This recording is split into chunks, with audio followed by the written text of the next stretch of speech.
Hello students, welcome back to another video of the chapter Locomotion and Movement. अब students इससे पहले के video में हमने टाइप्स ऑफ साइनोवियल जॉइंट देखे थे। इस वीडियो में हम बोन डिसऑर्डर्स पढ़ेंगे।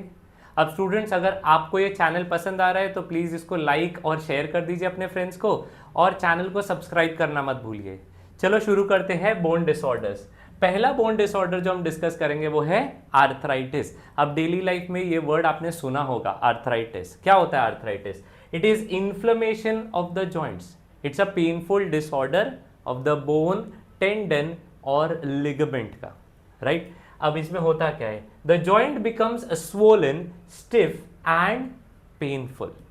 अब जब हम आर्थराइटिस की बात करते हैं तो ये तीन टाइप के होते हैं। पहला वाला डिस्कस करते हैं ऑस्टियो आर्थराइटिस।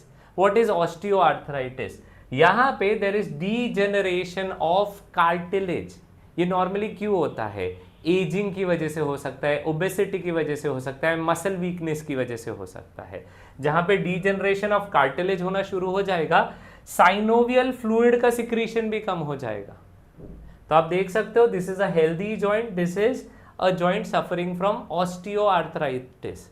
अब ये एक और चीज आप ऑब्जर्व करोगे, the cartilage are replaced by spurs, that is bony outgrowth. आप यहां देख सकते हो, जिसकी वजह से पेन होना शुरू हो जाएगा, इन्फ्लेमेशन होना चालू हो जाएगा। ये नॉर्मली कहाँ पाया जाएगा? हैंड्स में पाया जाएगा, नी जॉइंट पे पाया जाएगा। स्पाइन रीजन में ऑस्टियोआर्थराइटिस के ज्यादा कंप्लेंट्स आते हैं। ओके, अब सेकेंड हम लोग देखेंगे the second type of arthritis which is rheumatoid arthritis. अब ये rheumatoid arthritis is actually an auto immune disorder, जहां का बॉडी का अपना खुद का इम्यून सिस्टम अपने ही टिश्यूज को अटैक करना शुरू कर देता है। ये ऑटो इम्यून डिसऑर्डर कई जगह आएगा बायोलॉजी में, तो याद रखो उसका मीनिंग।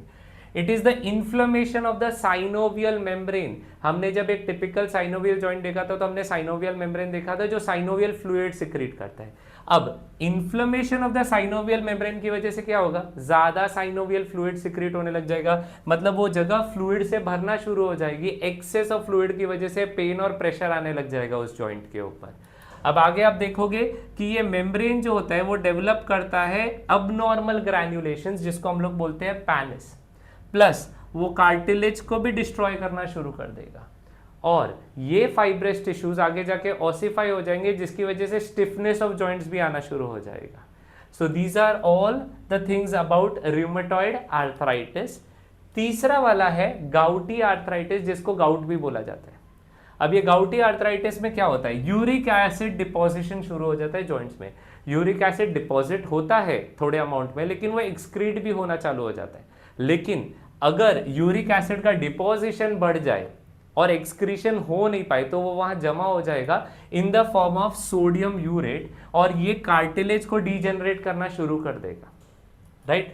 अब this causes inflammation and pain. ये नॉर्मली फुट रीजन में होता है and you will be surprise to know ये type of arthritis is usually related to the diet of a person.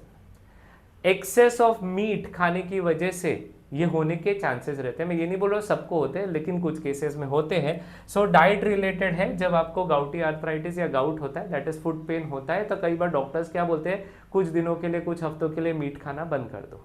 तो अपने आप वो यूरिक एसिड का सिक्रीशन भी कम हो जाएगा और एक्सक्रीशन बढ़ जाएगा, तो पेन रिजॉल्व हो जाएगा। Obviously it is assisted with medicine. अगला वाला जो हम पढ़ेंगे वो है ऑस्टियोपोरोसिस। अब ऑस्टियोपोरोसिस क्या होता है? It is a age related disease which is more common in women. थोड़ी देर में पता चलेगा क्यों विमेन में ज्यादा होता है एज रिलेटेड। जैसे जैसे एज बढ़ेगा ऑस्टियोपोरोसिस होने के चांसेस बढ़ जाएंगे। The bone resorption outpaces. Bone जल्दी रिजॉर्ब हो रहा है as compare to its formation, इसकी वजह से बोन धीरे धीरे वीक होते जा रहे हैं। See this is a normal bone matrix, dense, completely filled. ये ऑस्टियोपोरोसिस का बोन है, हॉलो होने लग गया है, राइट? अब ऑस्टियोपोरोसिस में भी कॉज्ड ड्यू टू, रीजंस पढ़ते हैं। पहला वाला पढ़ो, decreased oestrogen secretion after menopause. अब आपको समझ में आया क्यों मोर कॉमन इन वुमेन। अगला, deficiency of vitamin D. Third, low calcium diet. अब स्टूडेंट्स देखो, इसका प्रॉपर क्योर नहीं है, इसमें एक ही क्योर है विच इज प्रिवेंटिंग इट। तो अर्ली एज में प्रॉपर कैल्शियम रिच डाइट करना, एक्सरसाइज करने से इसके चांसेस कम किए जा सकते हैं। दैट इज ऑस्टियोपोरोसिस के चांसेस कम किए जा सकते हैं। decreased secretion of sex hormones and thyrocalcitonin. Okay, so these are the reasons why osteoporosis हो सकता है. अब osteoporosis हो जाने के बाद क्या होता है, फ्रैक्चर होने के चांसेस बढ़ जाते हैं. यहाँ पे हम्प दैट इज बैक ऐसा फॉर्म होना चालू हो जाता है, हाइट भी कम होनी चालू हो जाती है. तो इसीलिए there is only one rule which you have to follow, prevention is better than cure. अब स्टूडेंट्स, इस वीडियो में हमने सारे बोन डिसऑर्डर्स डिस्कस किए हैं, नेमली 2 आर्थराइटिस, उसमें 3 टाइप्स, और ऑस्टियोपोरोसिस. आई एम श्योर आपको समझा होगा. Follow for more such content.